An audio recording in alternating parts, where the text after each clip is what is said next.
in me, then I wouldn't be here this morning, or this afternoon, or evening.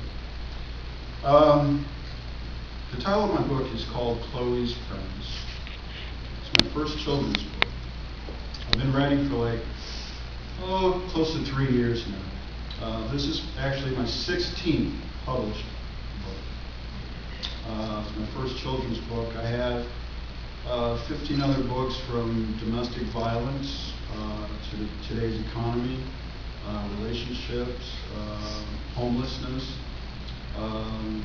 books about nature, natural things in this world. But I was more intrigued about this particular book, writing this particular book, because Chloe's Friends, may ask, well, first of all, who is Chloe? Chloe is a young lady. She's the product of a single mother. Her name is Sharita Ali. Chloe is currently a medical student at Columbia University in New York. Her mother is a PRN in the university hospital in Mobile, Alabama. I chose Chloe because I wanted someone still to represent what children could be growing up in this day and age. Chloe's Friends basically is, if you've played with marbles, if you've had a teddy bear, if you've had a wagon, if you've had a doll baby, if you've played with marshmallows, if you've camped out, basically, if whatever you've played with in your life, then that's how we all become part of Chloe's Friends. Okay? I know from my own experience how I played with Green Army men, I played with marbles, I played with rocks, I played with sticks. And back in my day, that's when toys were free. And you could use your imagination all day long to play as children. And nowadays, a little bit of the imagination is gone, because all we do now is use your fingers. And a whole lot of the imagination from them is gone.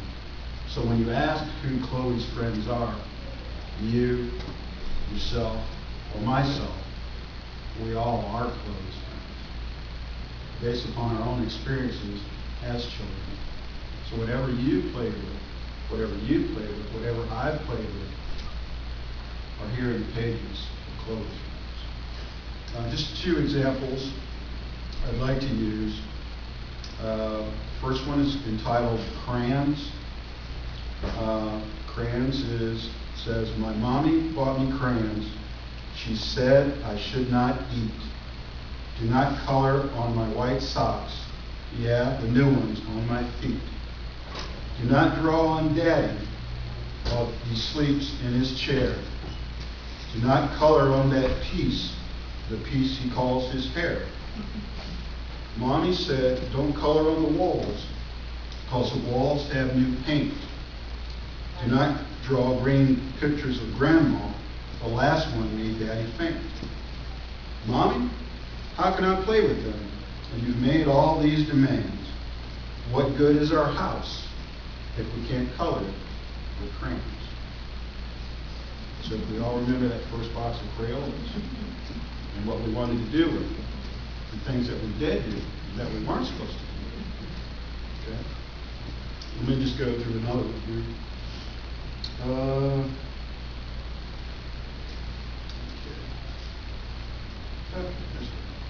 Grandpa's teeth. So we all remember Granddad when you take the teeth out and we all. Today is Easter. Time to color eggs. Got plenty of dye wiped on my legs. What else to color? These rocks on the ground? Some are square, the others are round. Something on the table has caught my eye. Something new, something to dip in the dye. Yes, God, I am truly the thief. It's green. Is green a good color? Is green a good color for Grandpa's teeth? I'm just kidding. Just a couple more. Okay. Fingernails on the cat. I like dressing up, playing make-believe.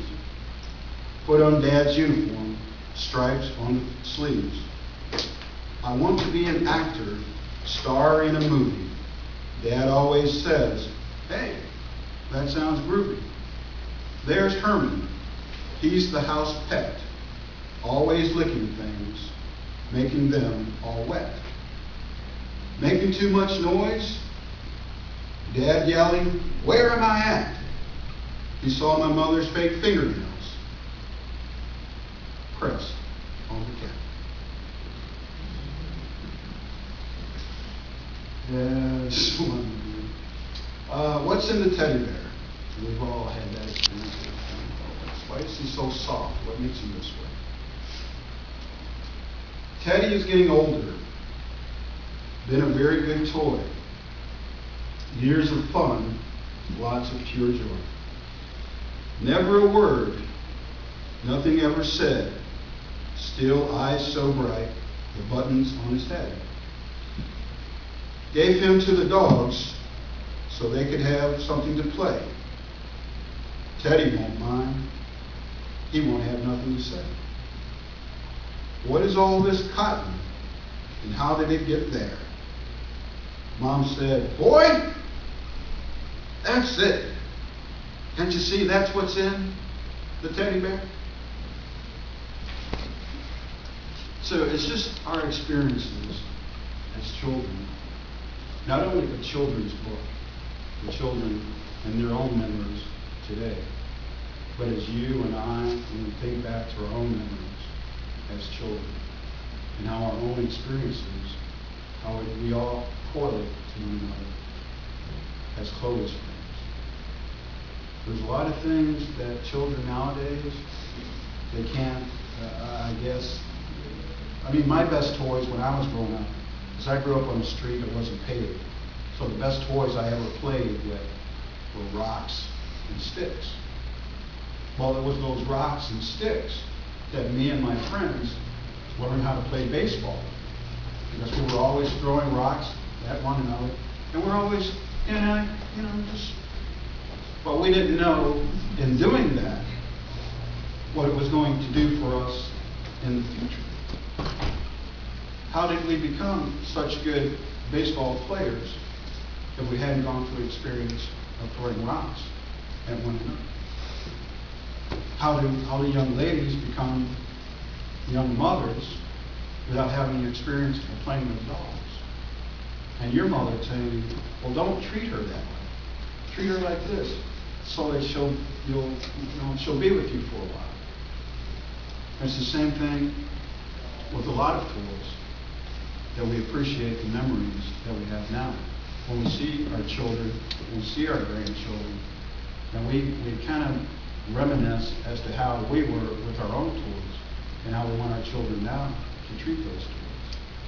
Because I know sometimes some of the things that I go through, I mean, I'm a home health aide, and two of my clients are my dad, who was a stroke victim, and my little sister, who has cerebral palsy, who goes through the Luciatus and pneumonia. And sometimes when I'm sitting and I'm looking at my dad and how my experiences with my dad and things that we played with, right? And back in those days, like I say, those things were free. And how my little sister now can't play with a whole lot. And how those memories of how I was able to play with things and the joy that I got from playing with those things that she can't play with, like other little children. So it's pretty much the premise of what Chloe's Friends is all about. Not just basically a children's book and children's memories, but also our memories as adults of those times when we were children.